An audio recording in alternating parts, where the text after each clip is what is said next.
ট্রাম্পের সাথে মধুর স্মৃতির কথা আলোচনায় তুলে কিম জং উন কি পারমাণবিক বোমার খেলায় নতুন মোড় আনতে চাচ্ছেন? উত্তর কোরিয়ার নেতা কিম জং উন এক চমকপ্রদ বক্তব্যে জানিয়েছে যে আমেরিকা যদি পারমাণবিক নিরস্ত্রীকরণের দাবি ছেড়ে দেয় তাহলে তিনি ট্রাম্পের সাথে আলোচনায় বসতে রাজি। এই ঘোষণার পাশাপাশি তিনি প্রেসিডেন্ট ট্রাম্পের প্রশংসা করে বলেছেন, ব্যক্তিগতভাবে আমার এখনও ট্রাম্পের সাথে মধুর স্মৃতি রয়েছে। রোববার উত্তর কোরিয়ার সুপ্রিম পিপলস অ্যাসেম্বলিতে দেওয়া এক বক্তব্যে কিম বলেন, আমেরিকা যদি আমাদের পারমাণবিক নিরস্ত্রীকরণের হাস্যকর ধারণা ছেড়ে দিতে বাস্তবতা মেনে নেয় এবং প্রকৃত শান্তিপূর্ণ সহাবস্থান চায়, তাহলে আমাদের আমেরিকার সাথে আলোচনায় না বসার কোনো কারণ নেই।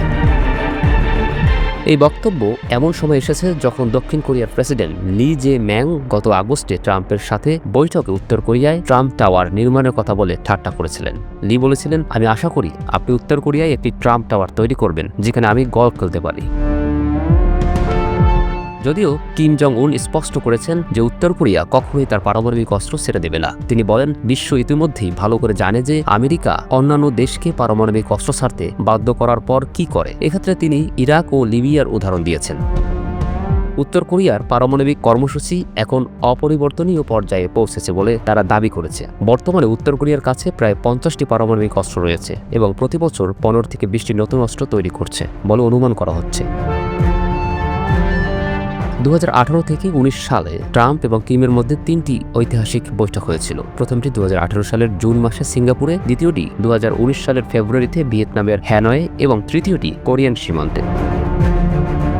সিঙ্গাপুর বৈঠকে দুই নেতা একটি যৌথ বিবৃতিতে স্বাক্ষর করেন, যেখানে কোরীয় উপদ্বীপের সম্পূর্ণ পারমাণবিক নিরস্ত্রীকরণ এর কথা বলা হয়েছিল। কিন্তু হ্যানয় বৈঠক ব্যর্থ হয় যখন উত্তর কোরিয়া সব নিষেধাজ্ঞা তুলে নেওয়ার দাবি করে।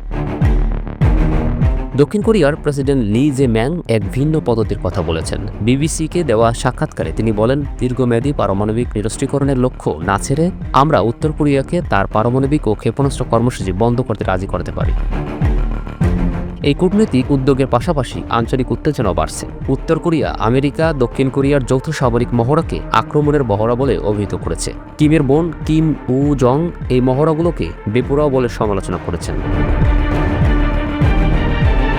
আন্তর্জাতিক পরমাণু শক্তি সংস্থার IAEA রিপোর্ট অনুযায়ী উত্তর কোরিয়া ইয়ংবিয়ং ও কাংশনে ইউরেনিয়াম সমৃদ্ধকরণের কাজ অব্যাহত রেখেছে।